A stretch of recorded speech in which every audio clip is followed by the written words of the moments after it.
Assalamualaikum warahmatullahi wabarakatuh. Perkenalkan, nama saya Maulia Listiani. Saya dari jurusan Manajemen S1, Fakultas Ekonomi dan Bisnis. Pada kesempatan kali ini, saya akan mempresentasikan hasil diskusi dari kelompok saya mengenai e-commerce, rantai pasok global, sistem keamanan informasi, dan ERP SAP. Presentasi ini saya tujukan untuk memenuhi tugas besar 2 Sistem Informasi Manajemen oleh dosen Bapak Harefan Arif SEMM. Dan berikut adalah presentasinya. E-commerce, rantai pasok global sistem informasi, sistem keamanan informasi, dan sistem application and product atau SAP. Yang pertama, saya akan membahas mengenai e-commerce. Apa itu e-commerce?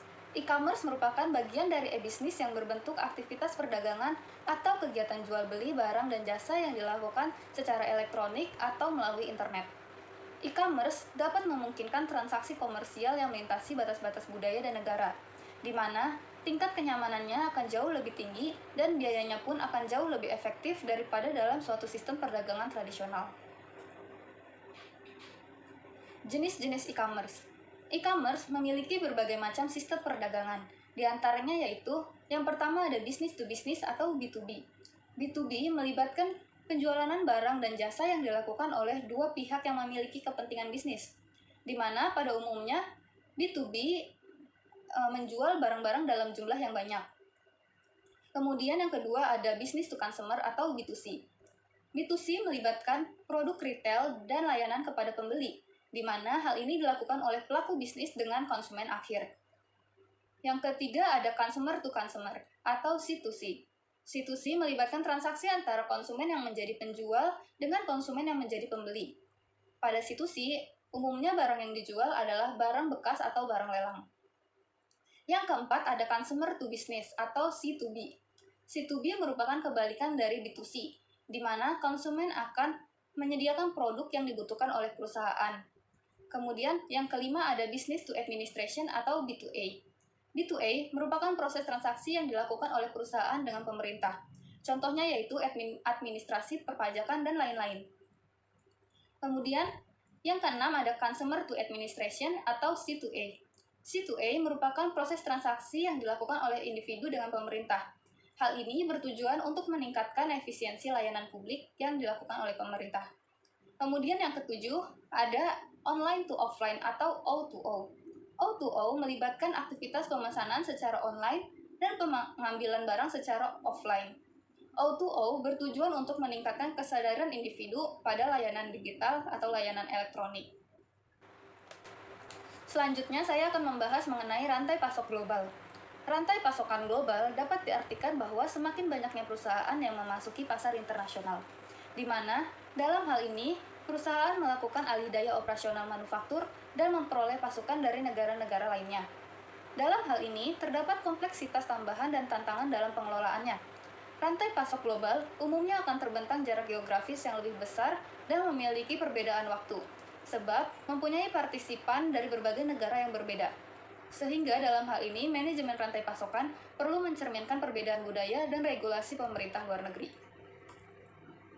Komponen-komponen yang harus diterapkan dalam manajemen rantai pasok, yang pertama yaitu ada upstream supply chains, atau merupakan sistem yang mengatur pergerakan produk antara perusahaan dengan pemasok yang memasok bahan baku.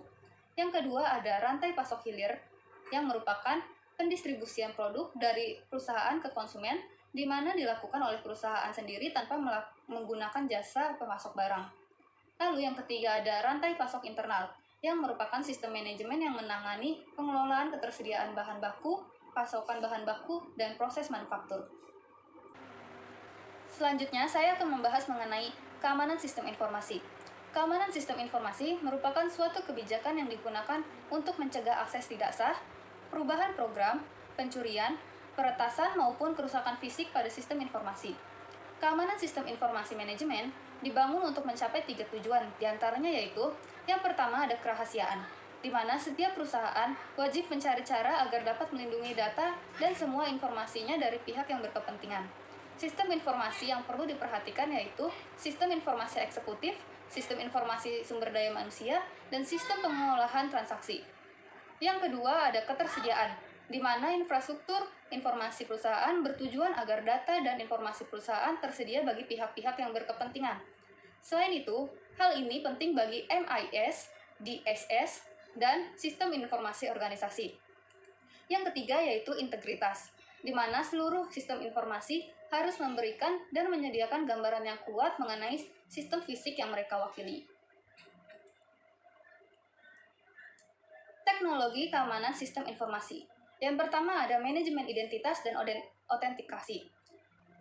Perangkat lunak ini mengotomatisasi proses melacak semua pengguna dan hak istimewa sistem mereka, menetapkan setiap pengguna identitas digital yang unik untuk mengakses setiap sistem. Hal ini juga mencakup perangkat untuk mengautentikasi pengguna, melindungi identitas pengguna, dan mengendalikan akses ke sumber daya sistem. Yang kedua ada firewall, intrusion detection system, dan antivirus software. Firewall merupakan kombinasi dari hardware dan software yang mengontrol arus lalu lintas jaringan masuk dan keluar, di mana digunakan untuk mencegah pengguna yang tidak sah mengakses jaringan pribadi. Intrusion detection system merupakan fitur alat pemantauan penuh waktu yang ditempatkan pada titik-titik yang paling rentan atau hotspot pada jaringan perusahaan untuk mendeteksi penyusup. Antivirus atau anti-spyware software dirancang untuk memeriksa sistem komputer dan drive terhadap adanya antivirus komputer. Yang ketiga yaitu mengamankan jaringan nirkabel.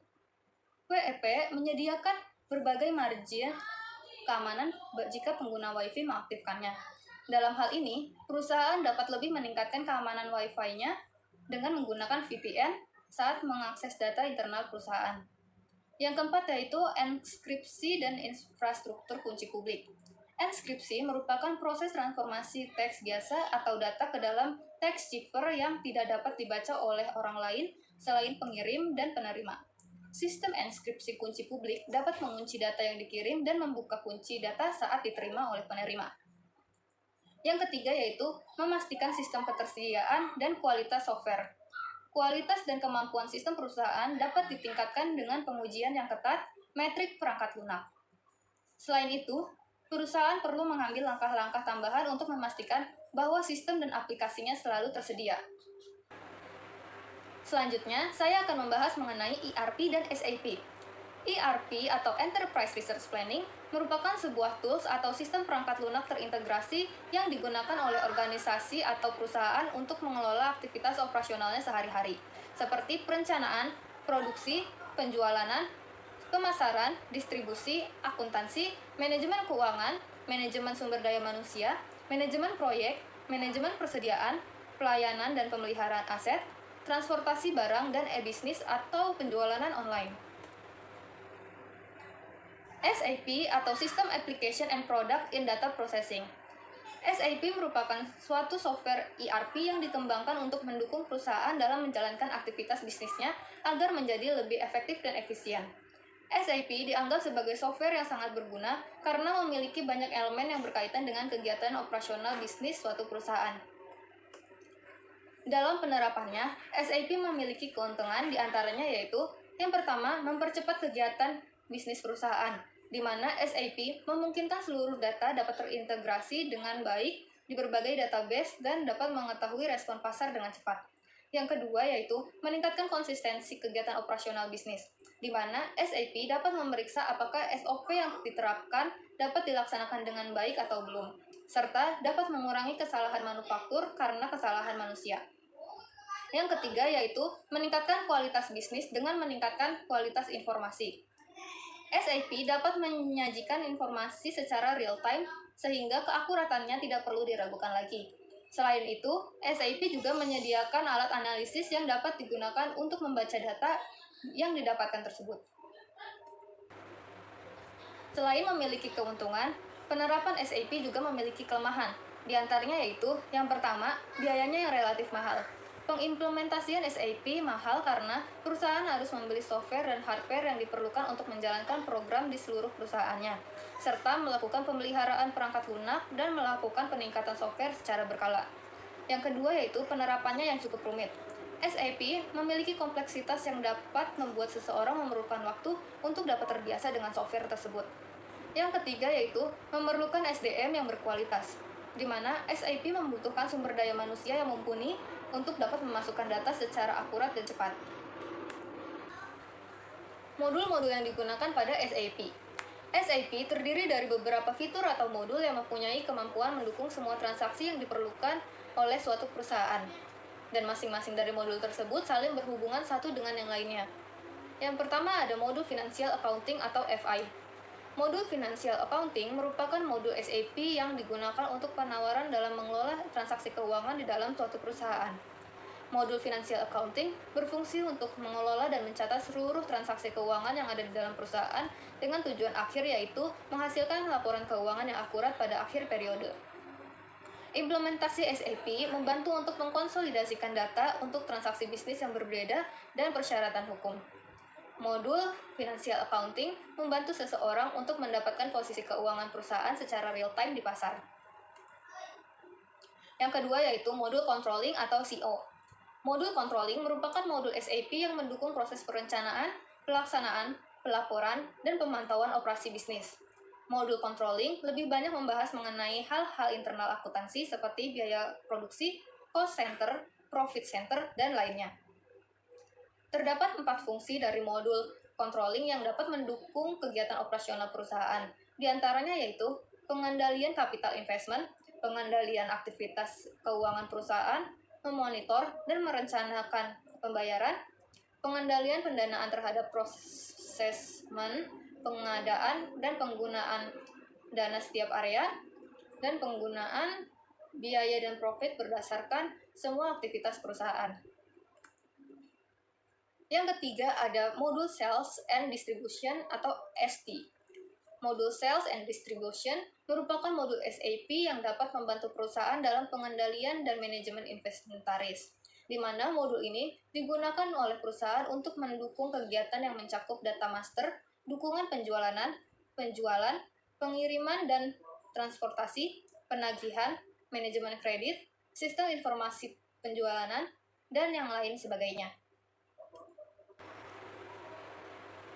Yang keempat yaitu modul Human Capital Management atau SCM. Modul Human Capital Management merupakan modul SAP yang mampu mengelola detail dan alur tugas sumber daya manusia, di mana tidak hanya membantu dalam proses perekrutan karyawan, tetapi juga meningkatkan proses kerja dan manajemen data di Departemen Sumber Daya Manusia perusahaan. Penerapan dari modul Human Capital Management ini meliputi evaluasi kinerja seseorang, pengelolaan promosi, kompensasi, penanganan, penggajian, dan kegiatan terkait sumber daya manusia yang lainnya. Yang kelima yaitu modul Production Planning atau PP. Modul Production Planning ini merupakan modul SAP yang dapat membantu perusahaan dalam melaksanakan proses perencanaan dan pengendalian kegiatan manufaktur yang berlangsung di dalam perusahaan. Modul Production Planning ini meliputi data master, konfigurasi sistem, dan transaksi untuk mencapai prosedur rencana produksi. Yang keenam yaitu modul Materials Management atau MM. Modul Materials Management merupakan modul SAP yang paling penting karena modul ini memiliki keterkaitan dengan modul SAP yang lainnya. Modul Materials Management dirancang dengan berbagai aspek seperti tahap mengelola bahan baku, merencanakan pengelolaan bahan-bahan dan kontrol, pembelian, penerimaan barang, mengelola persediaan, dan yang terakhir adalah invoice verification. Pengelolaan material yang baik akan memberikan keunggulan bersaing atau competitive advantage bagi perusahaan, seperti meningkatkan ketersediaan material atau availability yang optimal, pemilihan vendor atau supplier yang baik, perencanaan kebutuhan material yang baik dan terotomatisasi melalui sistem. Yang ketujuh yaitu modul Quality Management atau QM. Modul Quality Management merupakan modul SAP yang bertujuan untuk membantu mengontrol kualitas rangkaian proses yang terjadi di dalam logistik. Modul Quality Management ini membantu organisasi untuk mempercepat bisnis mereka dengan mengadopsi cara yang terstruktur dan fungsional untuk mengelola kualitas dalam proses yang berbeda. Di mana dalam modul ini mencakup 3 bidang yang berbeda yaitu pemberitahuan, inspeksi, dan pelaporan. Sekian presentasi yang dapat saya sampaikan. Kurang lebihnya saya mohon maaf. Wassalamualaikum warahmatullahi wabarakatuh.